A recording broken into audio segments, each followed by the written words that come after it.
no doubt about it. Of course, men and women have to be treated equally. In our training, which we call PALM Project, Pursuing and Loving Muslims, we tell everyone that all your interactions with Muslims, and in fact with everybody, should be one of three things. You're building bridges, which means making friendships and good relationships. You're sharing truth about the Bible and about Jesus, and you're challenging falsehood, or in the case of Islam, you're challenging Islam. So today's activity and lesson comes under that category of challenging Islam. Today we want to talk about women's rights in Islam. And you know, I've said little things over the years, but I'm an American and I have experience that's more limited than Dr. Wafa's because she's been raised in the Middle East. And she has experience with her own personal experience and also with a lot of things that people have confided to her. So today we're really blessed to have her. And I want to ask her a couple of questions. First, let me ask this. How do you feel that women are treated in Islam compared to how they're treated in, say, the West, in America or Europe? You've lived in both countries. Maybe you can give us some ideas of how you see that and whether you think it's related to culture or the teachings of the Quran and Islam. You probably know in the West, they always tell us, oh, it's just the culture, it has nothing to do with Islam. What do you think about that? Thank you so much. I'm so glad to have you over. I miss you. I haven't seen you in a while. So if Muslim women are treated the same way American women are treated, we should expect every Islamic country to be as great as America is, or any other country that treats its women respectfully and fairly. Because I believe the situation in any country is a reflection of how women are treated. Look at any Islamic country and the misery they are living in right now is a proof that half of their population mistreated and abused. Here's an example of women's rights. Islam says women are lacking in mind and religion. Here are the references. How does Islam treat women? Lacking in mind and religion. And this is something that's verified between the Hadith and the Quran, both in the Sunni and in the Shia documents. And the interesting thing about that is that we can actually prove that women are neither.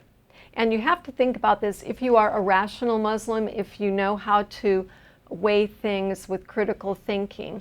If we can prove that women are not lacking in mind and religion, and that is something that is very strong, it's one of the strongest teachings about women in Islam between the mutawatir, the acceptable hadith, and the Quran itself.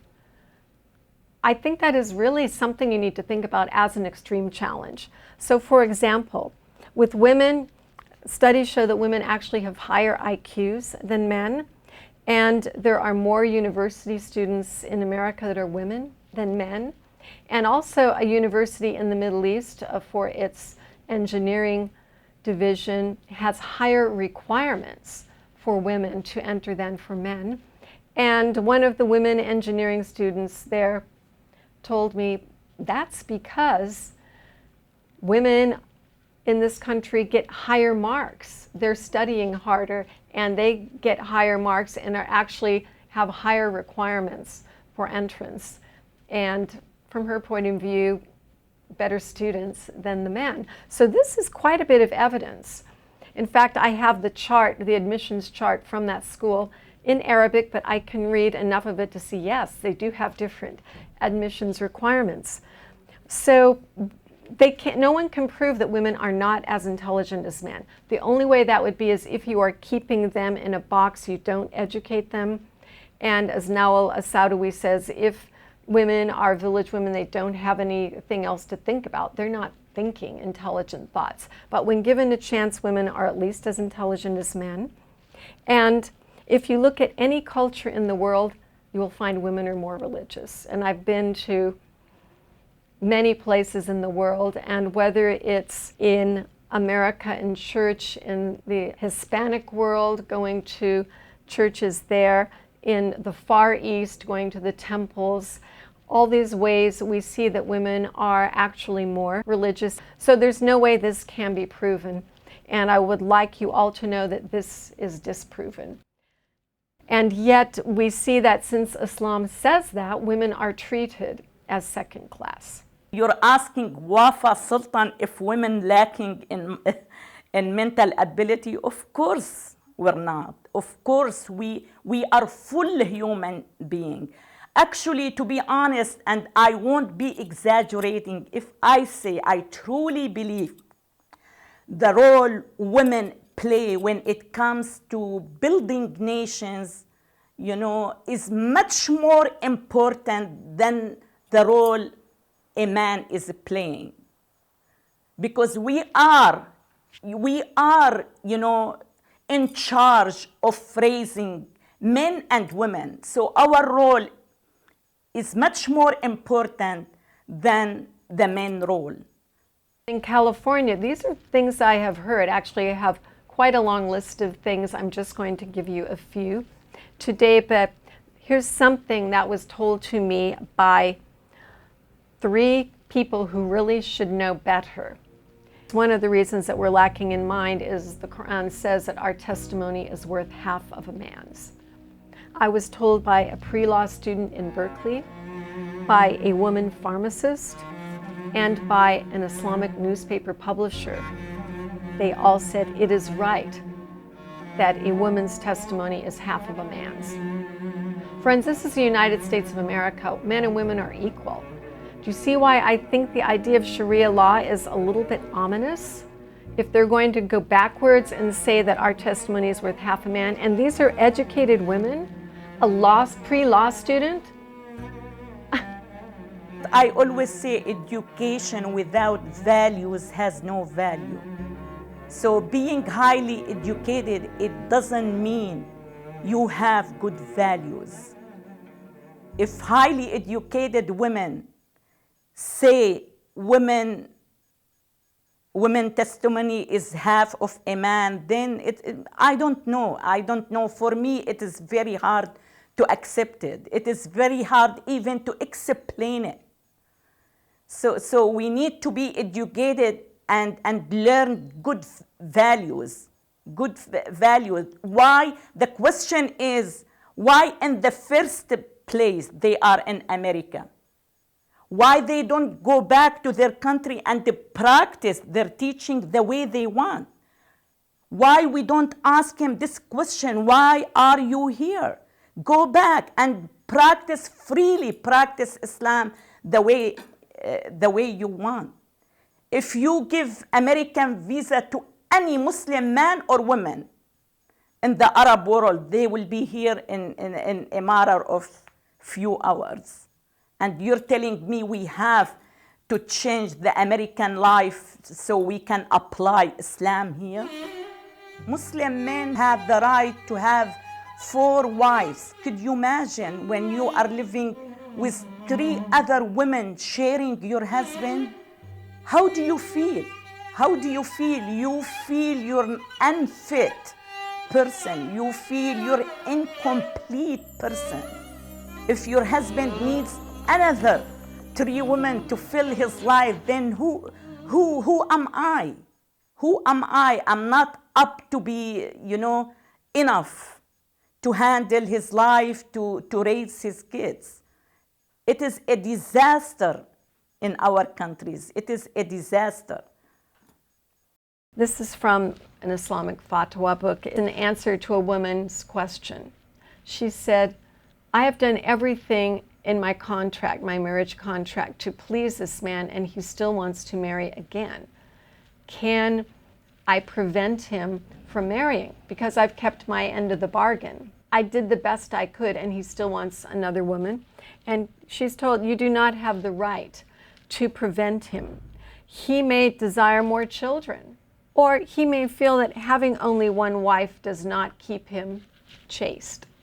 So in their point of view, having multiple women helps you to be chaste. In the Christian point of view, having multiple women is adultery and is the opposite of being chaste. So how does this impact society? I've told you about some books that analyze these things, and here's a quote from one of the women who came out of this society. She says, men do not even have to exercise their right to additional wives for the damage to be done. By allowing men to be loyal to up to 4 wives, the stage is set for women to always distrust their husbands, nor can they trust their friends. And what I have heard from women in this culture is this is one reason that covering is continued, because the older women feel threatened by the younger women. They look at every woman as a potential threat. So they want to be sure that the young women do cover. So it defers reform because they don't want to lose their situation. Any woman, even their friends, could be a competitor. So Noni Darwish says this makes women adversaries. Women can chase a married man. A woman who's childless is very vulnerable. If she gets married and she doesn't have a baby in the first or second year, most likely her husband will look for another wife. So this you're living on this, under this sort of Damocles feeling. And because the women can't trust each other, they're all potential threats, she says it goes against making support groups. So the women can't easily band together because they don't trust what the other woman might do with their husband. And so as a result, because women don't trust the men, it can lead to manipulative wives. They can't trust him, they're not close to him, they try to get him to do things by indirect means. Muslim men have the right to beat their women, and they practice this right, claiming to discipline unruly المرأة الناشز, and the best translation is unruly and unleashed women. When you beat a human being, you deprive them of their potential, you deprive them of their human identity. That's why we are paying high prices in every Islamic country now. Because of this pain of polygamy for women, they may endure beatings. We've already talked about how difficult it is to leave when you haven't been educated and you've started having children early. So you endure beatings. And then also it's authorized from way back. It says in the Quran and the fatwa, if you read in these books, affirm it for today. If you're feeling like your husband is losing interest in you and he's going to be getting other wives and you don't want to be disgraced by divorce, you can make a deal with him. And the deal is you will give up your sex night to some other woman, or you can pay him money or anything to buy this saving face, because shame and honor are so important in that culture. So if you're a woman getting your menopause, you're also threatened with polygamy. Or if you don't have a child. So many sad things. The man has to have the upper hand. The man has to make the big decisions regarding even her own life. Women has to ask for a permission in order to go visit her family, even to attend her own father's funeral. She has to ask for a permission. There are too many examples regarding every detail in our life. Every detail. If I don't have the power to make my own decision, do you expect me to be able to build a family, to build a nation, to raise my kids the right way. If there's only one thing you learn from this lesson, is that the practices of Islam concerning women are actually based on the principles of Islam, because you will not hear that in the West. Anything that's not favorable about Islam, they will blame on culture. The mistreatment women receive in any country in the Islamic world is deeply rooted in the Islamic teaching. It is not cultural. It is because of the Islamic teachings, and I can prove it to you. We have Christians who live in the Middle East. Have you ever heard a Christian man kill his daughter because of honor killing, to honor his family because she did something that he didn't approve? Of course, we never heard. We never heard. Even we as Muslim people, share the same culture with our Christian who live in our country, but they don't do what Muslim men, do to their women. And let's say Pakistan is not Arab country. We have totally different cultures between Syria and Pakistan. And you see people in Pakistan mistreat their women, even different culture, but because of we practice same religion. So don't tell me the mistreatment is based on cultural things. It is not. It is based on Islamic teachings. And, because we behave like Pakistani more than we behave like our sisters and brothers of Christian religion. If you ask a Muslim woman how she is treated, or what do you think about Islam, almost always you will get a certain answer. It will be, Islam treats women very well. I like it. But the situation is, when you know that that's what they have to say, it becomes less convincing.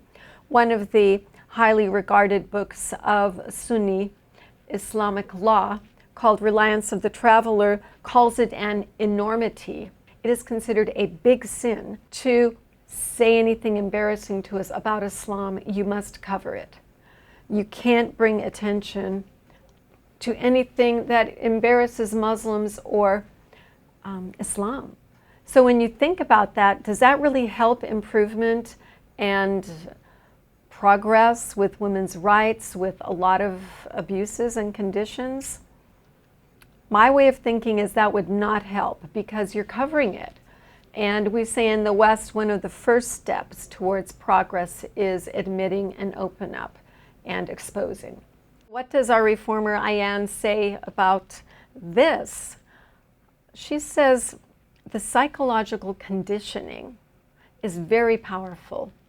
Muslim girls have internalized their subordination. They never succeed in escaping from the cage. They are like prisoners suffering from Stockholm syndrome, comparable to slaves who prefer what? Prefer the certainty of existence in slavery to a freedom that they perceive as treacherous. I believe the worst kind of slavery is when the slave believes he's free. He or she is free. And that's exactly the case with Muslim women. They are indoctrinated at very early age to believe they are less than man. So they are inside a cage, and it is the damage, has been done in the first 10 years of your life. Who you are, who you were told you were at very early age. So the damage has been done, and it is very hard to undo the damage. It's very hard to convince them that they are slaves to unfair teachings, and they need to get out of it in order to lead a normal life. Have you heard of someone being institutionalized, or you get used to something? If you're in an enclosed space, you almost get what's called agoraphobia, a fear of going out. So this is what happens to these women, and when you talk to hundreds and thousands of these women, as I have, you will see that this definitely is there in many of them. And some will tell you that they do want to flee. Others are afraid, and they have good reasons to be afraid. They can be considered outcast. If you are considered outcast, you are also legitimate prey, either for temporary marriages or for rape.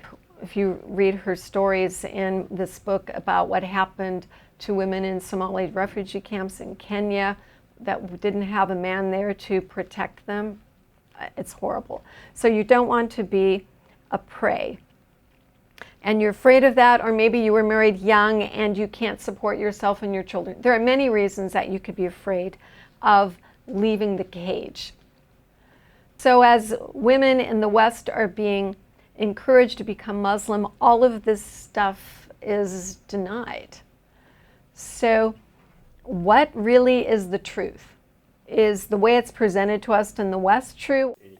It is not accurate. They're very confused between the real Islam that we practice in Islamic countries and the American Islam. Those women are protected under the American Constitution. No one can beat them. No one can mistreat them. No one can abuse them because they are protected under the American laws. They're not living under Islamic Sharia. They are living under the American Constitution.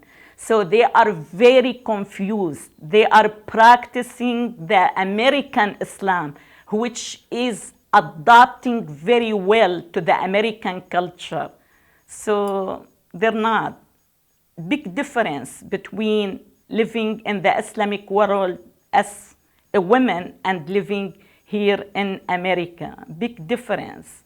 They have never had any experience dealing with the Islamic laws in Syria, in Jordan, in Egypt, in any Arab country, or in any Islamic country. They should go back to Saudi Arabia and live for 1 week and then come back and say Islam is a perfect religion that respects women and protect their human rights. Just 1 week in any Islamic country. Then they have the right to compare between their lives in Islamic country or their American life. The story of women in Islam. What is it like through their life cycle? And I say the story of women in Islam is a flat line. A good story has a beginning, a middle, and an end. There's drama. There's good versus evil. Think of the stories that you like. This is what's happening. Beginning, middle, end, drama, and reversals of fortune sometimes happen. So the poor people end up rich, the happy people end up poor.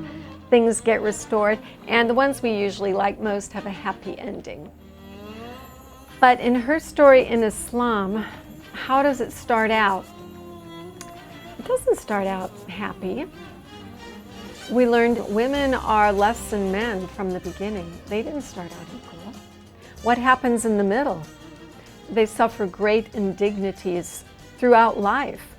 And how does it end? They have a greater chance than men of ending up in hell, according to the Hadith. Most people in hell are women. And if they are fortunate enough to go to heaven, what is it they are? They can be one of 72 perpetual virgins married to a man who's sort of their husband. And being a doctor, I can tell you perpetual virginity is not a pleasant thing. So, the man's always getting happy, the woman's always suffering. We will never be able to lead a productive, good life unless our women are treated fairly and respectfully, so they can give, their potential, whatever they have. They can raise their kids the best way they can. But once you, at very early age, you indoctrinate girls to believe they are less in mental ability, you are depriving them from their human identity. Of course, women need to be treated in a better way in order to improve our life in the Islamic world. Commenting on this different view of women, Egyptian reformer Nawal al-Saadawi has made these comments. When fundamentalist movements become powerful, it is women, especially poor women, who suffer most. These movements direct their attack against women and minority groups, which we know from experience includes Christians. She goes on to say, in the name of protection, honor, sacred motherhood, women are degraded, exploited inside and outside the home. So even though Muslims usually say this is a pedestal, Nawal al-Saadawi sees through that and says, no, we're using those words, but just to exploit them. Here's a quote from another Muslim reformer, Ayaan Hirsi Ali, from her excellent book, The Caged Virgin. Do you have to be mistreated, raped, locked up, and repressed yourself in order to put yourself in someone else's position? Is it not hypocritical to trivialize or tolerate these practices when you yourselves are free? So what if we want to do something about it and expose these deeds of darkness, as the Bible calls them? What would be our goals? So here I have a few goals. One is to expose them, Ephesians 5:11, expose these deeds so people will know about them. Many times when things are exposed, there's progress. So we are actually given rights as Christians through the New Testament to expose these bad practices that are going on around the world. And many of them are in Muslim countries. Also in other countries there is a lot going on, as you hear about on the news. And reform, we would like to see improvement of women's rights in Muslim cultures. And we can go with Proverbs 31:8 for that we need to speak for those that really can't defend themselves. It was a total surprise.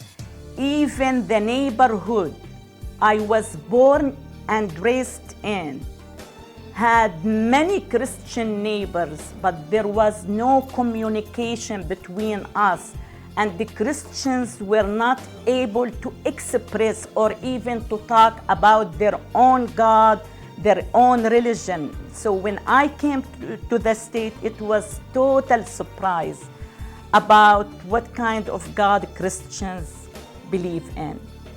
I always say, in order to change people in the Islamic countries, we should come up with a new concept of God, a loving God, because the God we've been worshiping is hateful God. So we need to change the concept so people, follow a loving God and eventually become loving people.